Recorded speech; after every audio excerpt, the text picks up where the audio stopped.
Ang mabuting balita natin ngayon, mga pinakamamahal, ay nagtuturo ng isang napakahalagang disposisyon. Pag sinabi po nating disposisyon, ibig sabihin po'y ugali. Anong iyong ugali? Anong iyong disposisyon? At mula sa ugaling ito, mula sa disposisyong ito, susunod ang pagkilos at ang asta ng isang tao. Ang marami po siguro sa inyo hindi Batanggenyo, no? Kapag sinabi po nating asta, ibig sabihin, yan ang iyong pagkilos. Yan ang iyong asta. Kaya kapag tinatanong natin ang tao, bakit ganyan ang iyong asta? Bakit ganyan ang iyong kilos? Ang titingnan natin yung kanyang ugali, yung kanyang disposisyon, sapagkat yung ugali ang siyang magdadala sa pagkilos at sa pag-asta ng isang tao. Kaya yung kilos o yung asta ay bunga ng ugali ng isang tao. Kaya kung inyong mapapansin, mga pinakamamahal, ang binabantayan ni Jesus, hindi yung panglabas na kilos. Ang binabantayan ni Jesus ay yung ugali.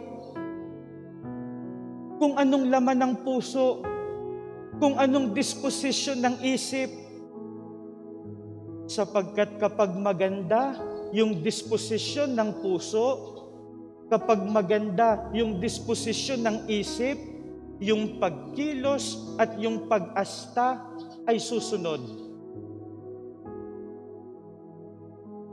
Action follows our heart. Action follows our mind. Kung anong nasa isip natin, kung anong nasa puso natin, susunod ang kilos natin. Kaya ang binabantayan ni Jesus, yung kaisipan ng tao. Ang binabantayan ni Jesus, yung puso ng tao. Si Jesus ngayon sa mabuting balita ay nagtuturo ng isang mahalagang disposisyon o asal ng isang tao, lalo't higit ng isang disipulo ni Jesus. Alam po ninyo, nakakatawa po yung nangyari sa mabuting balita. Ang sabi po sa mabuting balita, si Jesus ay pumunta sa isang bahay ng isang Pariseyo. Anong ginagawa ng mga taong nakapalibot sa kanya? Binabantayang mabuti ang pagkilos ni Jesus. Talagang binabantayang mabuti. Sila'y naghahanap ng pwede nilang ibato kay Jesus. Binabantayang mabuti ang kilos ni Jesus. Ano pong nakakatawa doon? Sa kanilang pagbabantay, si Jesus ang may nakita sa kanila. Sila'y bantay ng bantay kay Jesus kung anong gagawin niya, pero si Jesus ang may nakita sa kanila. Kaya nakakatawa yung nangyari sa mabuting balita. Bantay ng bantay sila kay Jesus. Si Jesus ang may nakita sa kanila na na isang ugali. Anong ugali yon? Na yung mga inimbitahan ay nag-uunahan sa upuang pandangal. Kaya anong ginawa ni Jesus?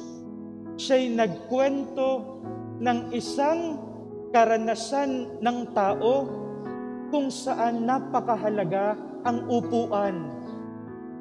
Alin yon? Kasalan. No? Kasalan.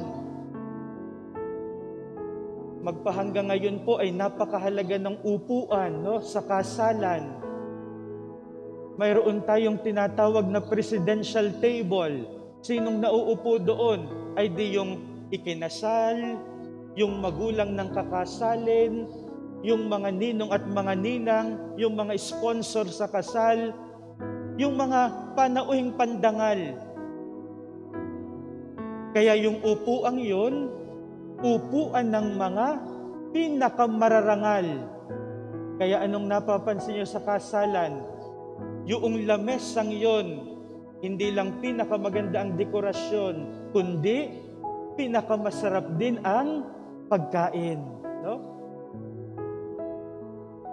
Kaya anong nangyayari? No? Napansin ni Jesus, sila'y nag-uunahan doon. Sa kasalan, sabi ni Jesus, kapag ginawa mo yan, sasabihin sa iyo nag-imbita, bakit ka umupo dyan? Ikaw ba'y ninong o ninang? Ikaw ba'y nagbigay ng pakimkim sa kasali, no? Para ikay umupo diyan? Ikaw ba'y magulang ng kakasalin? Hindi po. Ay siya, huwag ka dyan. Doon ka sa may likodan. Maghanap ka ng ibang lamesa. Huwag dyan. Kaya anong sabi ni Jesus? Sa kasalan daw, doon ka umupo sa likod. Kapag nakita ka ng iyong kakilala, oy, kumare, kumpare, ba't ka naman dyan umupo, no? Huwag ka dyan, no? Dito ka, para ka namang others, no? Kaya doon sinabi ni Jesus yung napakahalagang aral ng mabuting balita at mahalaga na dapat ay maging ugali natin, disposisyon natin. Anong sabi ni Jesus sa mabuting balita ngayon? Paalaala upang palagi nating isabuhay. Ang nagpapakataas ay ibababa at ang nagpapakababa ay itataas. Ano yung mahalagang disposisyon o ugali ng isang disipulo ni Jesus? Mga pinakamamahal, yung ugali ng pagpapakababa. Yung ugali ng pagpapakababa, I'm speaking here of attitude. I am not only speaking about some moments where you humble yourself, no? Yung parang ikaw ay maganda ang disposition ngayon, sige, pagbibigyan ko ng lahat. Hindi. I'm not only talking about some momentary moments that you're invited to be humble. No. Ang gusto ni Jesus, maging ugali natin, maging disposisyon natin, na palaging mababa yung kalooban. It is almost a demand that humility becomes our second nature. Bakit ho? Sapagkat ang pwedeng maging natura natin, hanapin kung saan tayo pararangalan, kung saan tayo pasasalamatan, kung saan tayo kikilalanin. Kaya kapag hindi kinilala, hindi pinasalamatan, hindi itinanghal, masama ang loob. Bakit? Sapagkat hindi ugali ang kababaan ng loob. Hindi disposisyon ang kababaan ng loob. Sa isang disipulo ni Jesus, hinahanap niya sa kababaan ng loob, hindi ang siya'y paglingkuran, kundi ang siya'y maglingkod sa kapwa. Yung hanapin niya na siya ang maglingkod, hindi yung siya ang paglingkuran.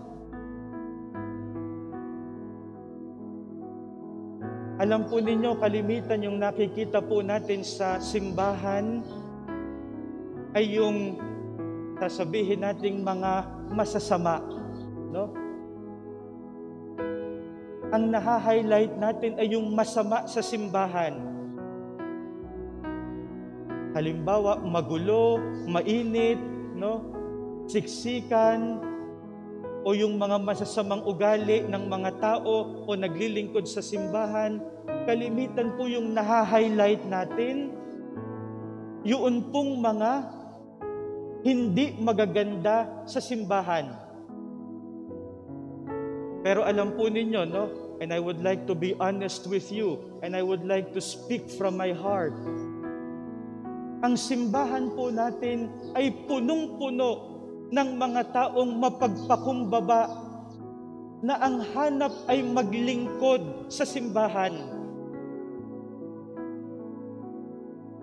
Ako po personally ay natutuwa, no, sapagkat sa pagpapahintulot ng pamahalaan na makabalik ng simbahan, no, hindi lamang yung mga kabataan, no, kundi pati yung mga senior citizen, no, na fully vaccinated na, no. Muli na ulit nagbabalikan yung mga seniors natin, no, na halos 2 taon po akong kinukulit. Father, kailan po kami makakabalik ng simbahan, no? Kailan po ulit kami makakapag-kolekta, no? Yan, pinagbigyan na kayo ng Diyos, no? Ang mga collectors nakabalik na uli, no? So, I am very happy na kayo ay nakakabalik na unti-unti, no? Ganoon din ang mga magdadasal natin, no? Kanina po ako'y tuwang-tuwa, nakita ko ulit ng Sister Ina, no? Kailan ko kaya mapapakinggan ng inyong tinig sa pagdadasal uli ng rosaryo, no? Ito po ang mga simpleng tao, no? Akala natin yung simbahan natin, maraming imperfections. Totoo naman yon. Walang simbahang perpekto. Kapag kayo ay naghanap ng simbahang perpekto, wala ho kayong makikita. Wala kayong mapupuntahan. But I tell you, our church are filled with our churches are filled with humble men and women of faith. Humble men and women who want to serve the church and to serve God.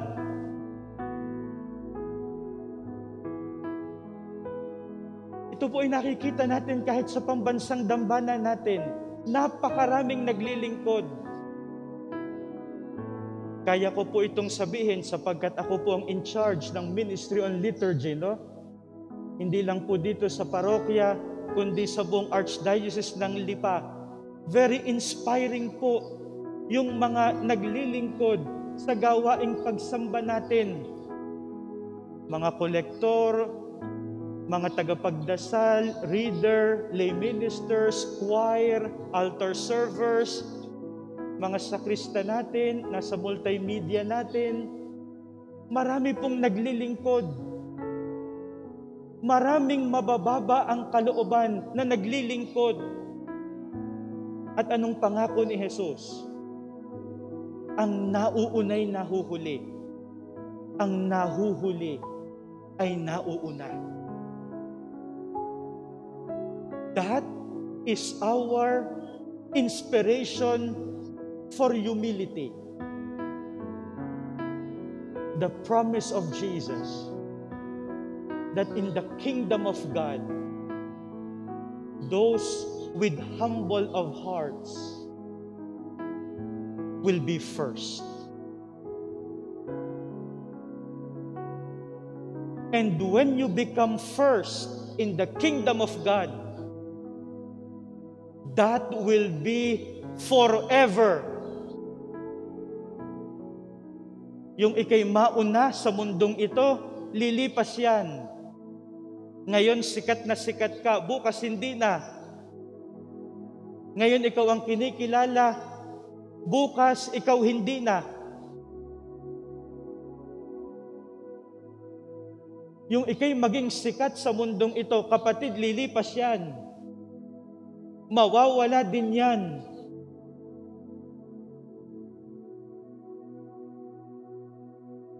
Pero yung ikaw ay mauna sa kaharian ng Diyos, that will be forever. Because the kingdom of God will last forever.